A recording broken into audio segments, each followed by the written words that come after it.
Baxtli yashash uchun qancha pul kerak? Shu savolni o'zingizga berib ko'rganmisiz? Ko'pchiligimiz ko'ramiz, boshqa insonlarni qimmatbaho mashinada yuradi va qimmatbaho imoratlarda yashaydi. Ko'rib, o'zimizni topganimizdan norozi bo'lish boshlaymiz.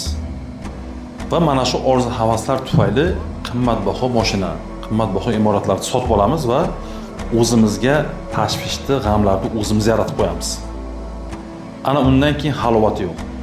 Na bir oilada to'g'ri o'tirasiz, na bir o'zingizda halovat bor.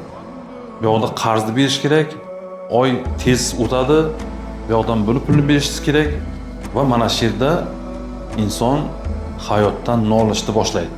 Chunki halovat yo'q.